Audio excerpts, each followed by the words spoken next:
नमस्कार, आप देख रहे हैं न्यूज एक्सप्रेस 24 आज की बड़ी खबर के साथ। नमस्कार, आप देख रहे हैं न्यूज एक्सप्रेस 24 और मैं हूं आपके साथ अनुष्का राय। आज का विषय सीधे तौर पर कामगारों, मजदूरों और अधिकारों से जुड़ा है। गुजरात में फैक्ट्री एक्ट में हाल ही में बदलाव किया गया, जिसके बाद मजदूरों को पहले की तरह 8 घंटे नहीं बल्कि 12 घंटे तक काम करना होगा। ये निर्णय आते ही मजदूर वर्ग में गहरी चिंता फैल गई। नौसारी जिले के निवासी अजीत सिंह किशन सिंह ठाकुर ने इस फैसले के खिलाफ जिला प्रशासन और श्रम विभाग को औपचारिक आवेदन दिया और कहा कि मजदूरों के साथ पहले से ही न्यूनतम वेतन नहीं दिया जा रहा और अब बिना अतिरिक्त भुगतान के 12 घंटे काम कराना अनुचित है। आवेदन में साफ तौर पर लिखा है कि फैक्ट्री में काम करने वाले मजदूरों को साप्ताहिक छुट्टियां तक नहीं मिल रही। कई मामलों में मजदूरों से जबरन काम लिया जाता है और शिकायतें दर्ज नहीं होती। इस वजह से मजदूर वर्ग लगातार शोषण का शिकार हो रहा है। महिला कामगारों की स्थिति को लेकर भी गंभीर सवाल उठाए गए। फैक्ट्री में उनके लिए स्वच्छता, शौचालय की व्यवस्था नहीं है, गर्भवती महिलाओं को सुविधाएं नहीं मिलती और अब यदि रात की शिफ्ट अनिवार्य की जाती है तो सुरक्षा पर गंभीर खतरा भी है। ये सवाल भी उठाया गया कि जब महिलाएं दिन के समय सुरक्षित नहीं तो रात के समय उनकी सुरक्षा कौन सुनिश्चित करेगा।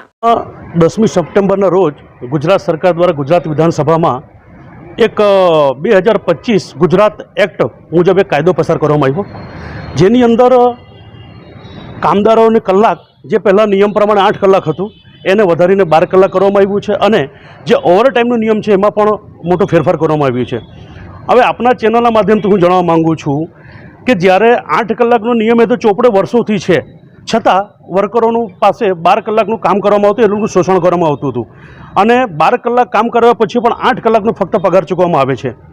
જ્યારે હાલ સરકારે જે વિધેયક પાસ કર્યું છે એમાં 12 કલાક હવે તો લીગલી પરમિશન આપી છે, તો આપણે એ માની શકીએ કે જો 8 કલાકમાં 12 કલાક લેતા હોય તો 12 કલાકની પરમિશન છે તો એ લોકો 15 કલાક પણ કામ કરાવી શકે અને આ નિયમ ફક્ત ને ફક્ત લેબર વર્ગને દબાવવા માટે છે અને એ લોકોનું શોષણ સાબિત કરે છે।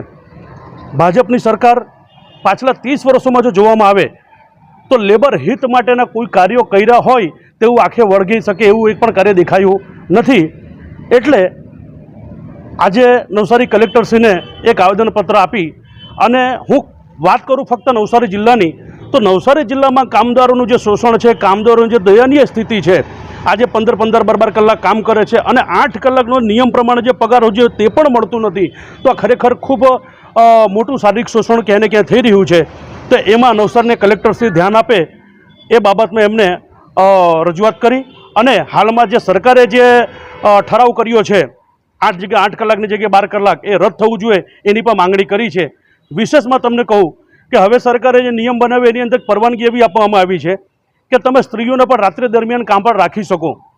હવે મહિલાઓ તો આજે પણ જોઈએ તો સમાજમાં દિવસ દરમિયાન પણ સુરક્ષિત નથી, જો રાત્રિ દરમિયાન એને કામ પર રોકવામાં આવે તો તેના સુરક્ષા માટે પણ ખૂબ મોટો સવાલ છે અને સાથે નવસારી જિલ્લામાં તમામ કામદારોને નિયમ પ્રમાણે ESI, PF અને સરકારે નક્કી કરેલ 8 કલાકનો જે મુજબનો જે પગાર છે એ પગાર નિયત પ્રમાણે મળે તે માટે નવસારીની શ્રમ આયુક્ત કચેરી, નવસારીનો શ્રમ વિભાગ આ નીતિથી કામ કરે એ માટે પણ કલેક્ટર મેડમ ધ્યાન દોર્યું છે અને એમને રજૂઆતો કરી છે।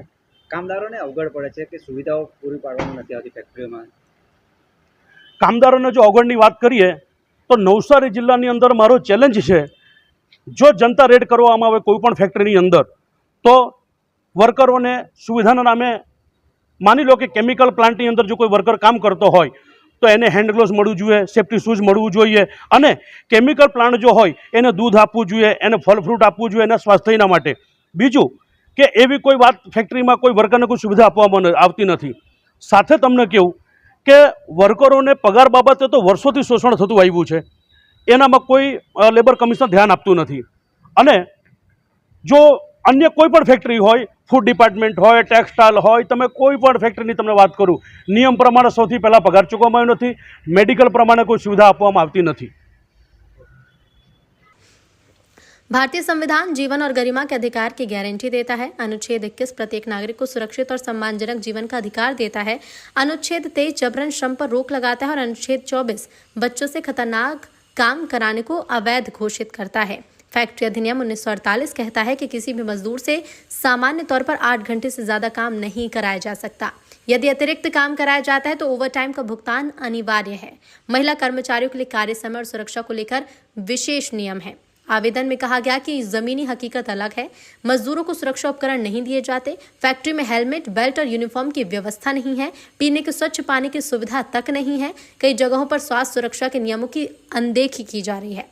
अब सवाल यह है कि 12 घंटे का कार्यभार मजदूरों पर थोपना उनके संवैधानिक और कानूनी अधिकारों का उल्लंघन है या नहीं? क्या महिला कामगारों की सुरक्षा सिर्फ कागजों तक ही सीमित रहेगी और क्या जिला प्रशासन इस आवेदन पर समय रहते कोई कदम उठाएगा? फिलहाल मामला जिला प्रशासन और श्रम विभाग के पास है। अब देखना होगा कि सरकार और संबंधित विभाग आवेदन पर आगे क्या कदम उठाते हैं।